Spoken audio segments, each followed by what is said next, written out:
Bíblia Sagrada, livro de Atos dos Apóstolos, capítulo 16, verso 16 até o 19.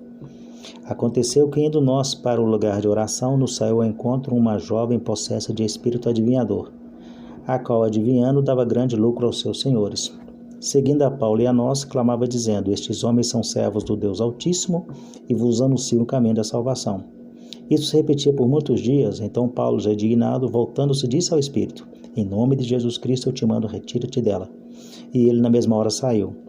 Vendo seus senhores que se desfizera a esperança do lucro, agarrando em Paulo e Silas, os arrastaram para a praça à presença das autoridades. A primeira observação que podemos fazer no texto é o estado, a condição daquela jovenzinha. A Bíblia não diz a idade dela, só diz que ela era uma jovem, mas ela diz o estado. A menina era possuída por um demônio, um espírito adivinhador. Ela também era uma escrava, ela tinha senhores. Ela fazia previsões e dava grande lucro aos seus senhores. Olhando, analisando o caso daquela mocinha, daquela jovem, podemos dizer que ela era escrava tanto no mundo físico como no mundo espiritual. Um demônio a oprimia, era possessa, e tinham senhores que também exploravam a condição dela. Ela, então, era mais uma vítima daquele estado. Às vezes a gente fica muito preocupado com as pessoas, mas nós devemos saber, que muitas das vezes são pessoas que estão no estado deplorável, pessoas que estão de forma agressiva conosco, mas talvez sejam pessoas carentes, vítimas de um sistema perverso que está explorando a condição dela, e além disso pode estar também sendo explorado no mundo espiritual. Que o Senhor tenha misericórdia dessas pessoas e que tenhamos sabedoria de Deus, para saber que a nossa luta não é contra carne e sangue, mas contra principados e potestades, contra as hostes espirituais do mal. O segundo ponto que quero trazer para a nossa reflexão nesse vídeo, nesse áudio, na verdade, um vídeo de tela escura, é o elogio. Ela fazia elogio a Paulo, a Silas, aos missionários. Dizia: esses homens que vos anunciam o caminho da salvação são servos do Deus Altíssimo. Ela falava inclusive a verdade.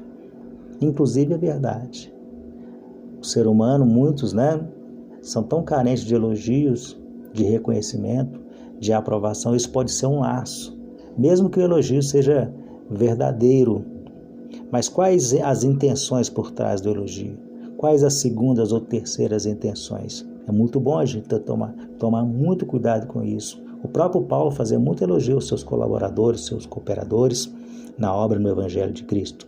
Mas ele também, às vezes, se precisava, ele dava a sua repreensão.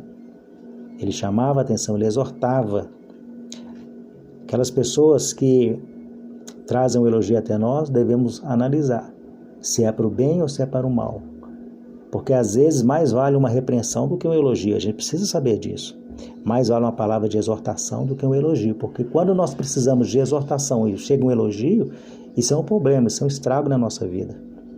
Da mesma forma, sim, precisamos de vez em quando elogio, mas nós temos que ter nossas convicções, principalmente saber que a nossa principal fonte de motivação é a nossa comunhão com Deus, é a palavra dele, a palavra de Deus, como Josué ouviu quando assumiu o cargo de Moisés para conduzir o povo para a terra prometida. Ser forte, corajoso, não pasme, não atemorize, não se espante. Que o Senhor te abençoe, fortaleça a sua vida e que lhe conceda cada dia mais sabedoria na palavra de Deus para conduzir a sua vida nos projetos desse mundo, nos planos dessa terra, nos planos temporais, mas sobretudo para uma eternidade perfeita com Cristo, uma eternidade de paz e felicidade eterna na glória de Deus. Amém.